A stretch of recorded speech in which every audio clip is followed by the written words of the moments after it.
New at 10, the story of a homeowner who says a developer installed a fence back in 1989. Now the association says it's in the wrong place and has to be moved, meaning 7 palm trees have to be cut down. Or do they? It's why a call went out to Help Me Howard with Patrick Fraser. One fence, 7 palm trees, and 24 months of chaos. Absurd. Absurd. It began in 2023 when Tanya and her husband wanted to replace their old wooden fence with a new fence. And the property survey shows the fence is 2.5 feet on the association property. The developer apparently put the fence here back in 1989, and Tanya was told planted these 7 palm trees. The Latois at Emerald Point Homeowners Association in Hollywood wanted the fence moved onto Tanya's property where the trees are. The trees would have to be removed. I do not want to remove the trees. Tanya can't believe the association wants her to chop down 7 palm trees. We love our trees. We have beautiful palm trees. Tanya had a suggestion. Let the fence stay in the same spot where it's been. I'd be willing to pay for it. I'll pay for the fence.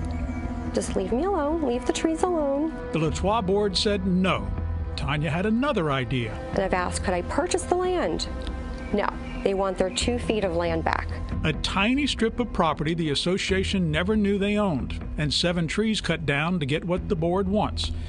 Yep, it's chaotic. And I think they're just trying to be a bully. I mean, it's just really ridiculous. Since property disputes are so complicated, we asked Kevin Kennedy, a well-respected attorney who normally represents associations, to help Tanya. He agreed to do it for a small fee. We actually had worked out almost everything with the association. Kevin and the association's attorney worked out a deal where Tanya would pay for the new fence and leave it where it is. The board decided we're going to renege on this, and we're going to say, Mr. and Mrs. Krause, unless you pay us our $1,500 in legal fees that we've now incurred. Kevin pointed out page 23 in the homeowner's documents, where he says they reveal the association has to pay to replace the fence and cannot move it onto Tanya's property. This was how it was developed by the developer, and based on the language in the deck, they're going to have to repair it and replace it where it's currently situated. I don't think that they even understand that this is their maintenance responsibility at this point. The board then hired a new attorney. Greg Eisinger disagrees with Kevin. He reads the same document and believes Tanya has to pay to replace the fence and put it on her property. Howard, play the judge. Who's right if this goes to court? After reading the association's documents, I think Tanya wins. If the board does not agree, they have to go to mediation. If nothing can be worked out there, a court trial could be expensive, and if Tanya wins, the Homeowners Association has to pay their lawyer and Tanya's legal fees as well. So they need to work this out. It's 2 years, too ridiculous. Now we wait to see who pays for the fence, if the palm trees survive, and the chaos ends.